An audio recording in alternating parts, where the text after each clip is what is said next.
최근 중국이 또다시 전 세계의 이목을 집중시키고 있습니다. 이번에는 극심한 폭염과 함께 등장한 중국의 전통 복장 때문인데요. 바로 베이징 비키니라 불리는 현상입니다. 그런데 베이징 비키니 현상은 이제 더 이상 우스갯소리가 아닌 생존을 위한 필수적인 행동이 되고 있다는 소식입니다. 중국이 전례 없는 폭염에 시달리기 시작하면서 기온이 5년 연속 역대 최고치를 경신했고, 이는 중국 사회를 붕괴시킬 위기에 처했기 때문입니다.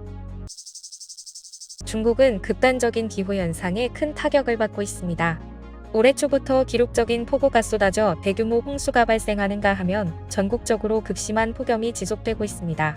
이러한 자연재해는 중국 사회와 경제에 심각한 타격을 주고 있습니다.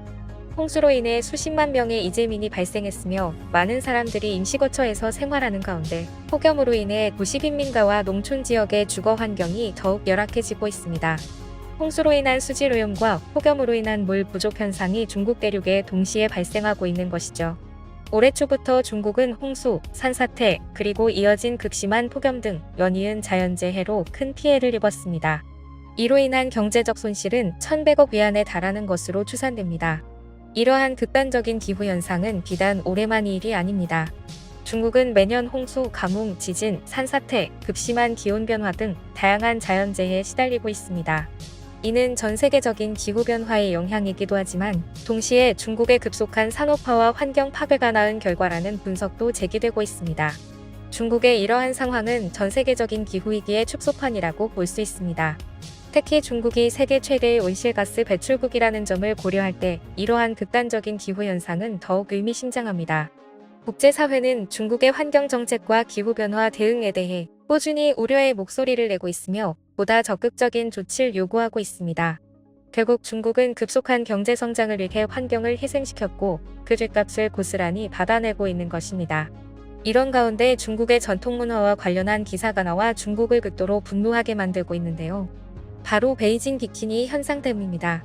베이징 비키니는 중국 남성들이 더위를 식히기 위해 상의를 걷어올리거나 벗어 배를 드러내고 다니는 모습을 일컫는 말입니다.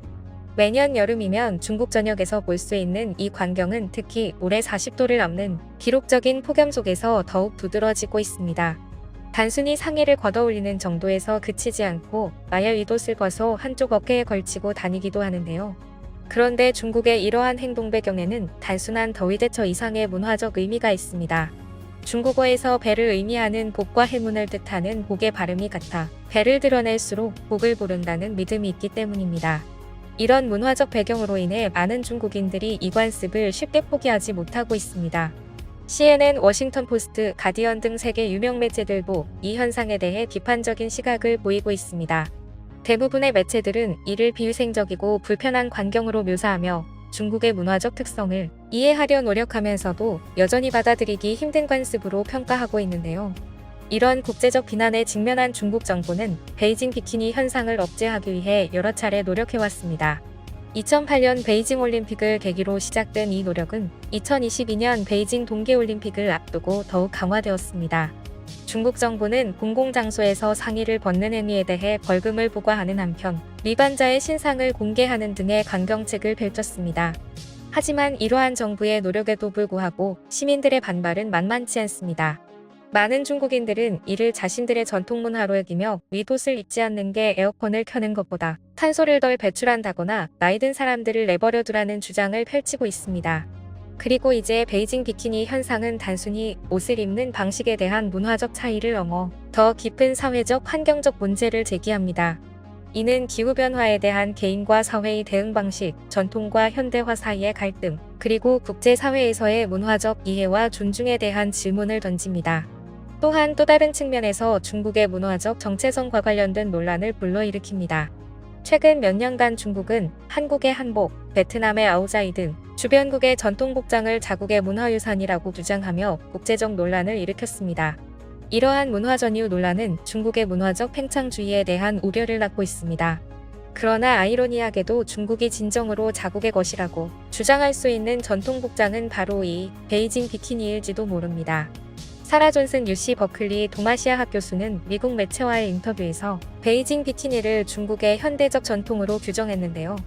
중국의 동북공정과 주변국 문화 전율 시도와 관련해 중국의 행태는 역사적 사실을 왜곡하고 주변국과의 관계를 악화시키는 결과를 낳고 있는데, 그렇다면 중국의 고유한 전통 문화는 무엇이라고 보는가에 대한 질문에 존슨 교수의 대답입니다. 아이러니하게도 현대 중국에서 가장 중국적이라고 할 수 있는 문화 현상은 바로 베이징 비키니가 아닐까 합니다. 물론 이는 다소 과장된 표현이지만 중요한 점을 시사하고 있습니다. 제가 베이징 비키니를 중국의 전통이라고 보는 이유는 이 복장이 중국의 현대화 과정에서 자연스럽게 발생한 독특한 문화 현상이라는 점입니다. 그리고 우리 학자들은 다음과 같은 측면에서 중국 고유의 전통으로 규정해 보았습니다. 외부의 영향 없이 중국 내에서 자연스럽게 발생했습니다. 정부의 제재에도 불구하고 널리 퍼져 있어 대중문화의 한 형태로 자리 잡았습니다. 북과 북의 언어휘를 반영하는 등 중국의 문화적 특성을 담고 있습니다. 중국의 극심한 더위에 대한 독특한 대응 방식을 보여줍니다. 베이징 비키니는 이미 국제적으로 중국의 특징적인 문화현상으로 인식되고 있습니다. 게다가 동북공정과 베이징 비키니는 중국의 문화적 정체성과 관련해 두 가지 극단을 보여줍니다.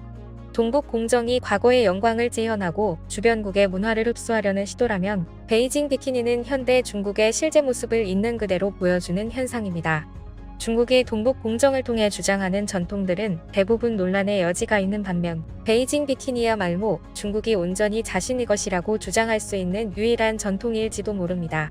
이는 중국의 문화적 정체성에 대한 깊은 고민을 요구하는 지점이기도 합니다. 해당 인터뷰에는 해외 네티즌들의 수많은 댓글이 달렸습니다.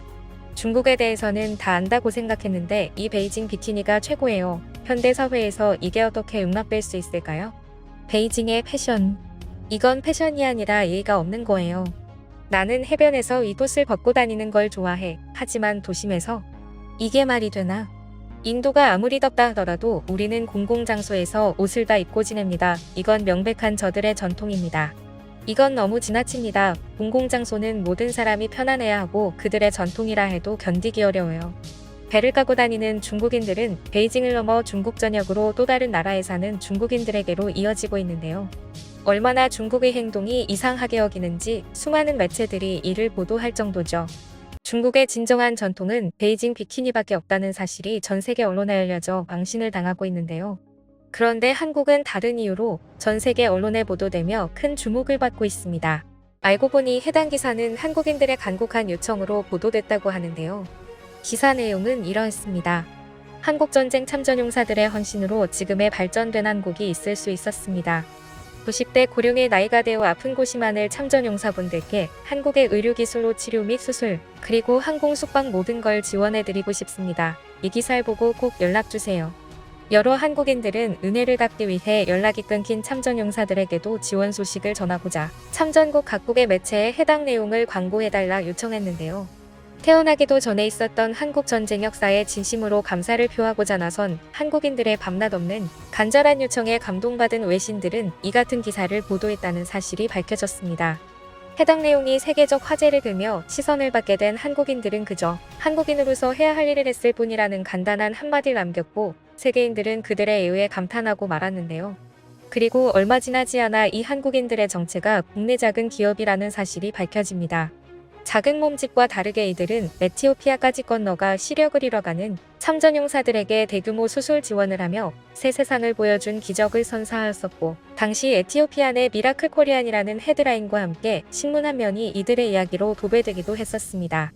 이 기업의 이름은 인프레쉬로 씻지 못하는 참전용사에게 화장실 개선을, 무더위에 시달린 참전용사에게 에어컨과 전기요금을, 생활고를 겪는 참전용사들에게 후원금을 그야말로 아낌없이 주는 나무처럼 후원을 이어왔는데요.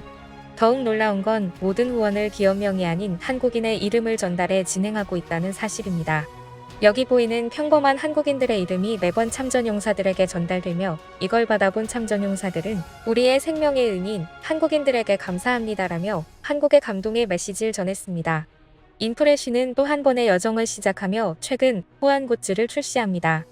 해당 볼캡과 티셔츠는 Things to Remember, 기억이란 주제에 초점을 맞춰 대한민국 영웅들의 희생헌신을 잊지 말자고 전하고 있으며, 펄럭이는 태극기를 제품 디자인으로 녹여내 한국의 역사를 알리고 있습니다. 또한 해당 상품의 수익금 일부가 어려운 참전용사분들을 위해 후원되며 한국인 구매자들의 이름이 공식 홈페이지에 기재되어 전달된다고 하는데요. 인프레쉬를 통해 한국의 역사가 세계에 알려지고 도움을 받는 참전용사분들이 많아졌습니다. 저 역시 한국인으로서 이 후원에 동참하였으며 많은 분들의 참여가 이 기업의 큰 원동력이 되지 않을까 싶습니다. 상품의 구매 전은 고정 댓글에 남겨두겠습니다. 감사합니다. 지금까지 꿀튜브였습니다. 오늘 영상이 도움되셨다면 구독과 좋아요 부탁드리고요. 앞으로도 꿀튜브 채널에 많은 관심 부탁드립니다. 감사합니다.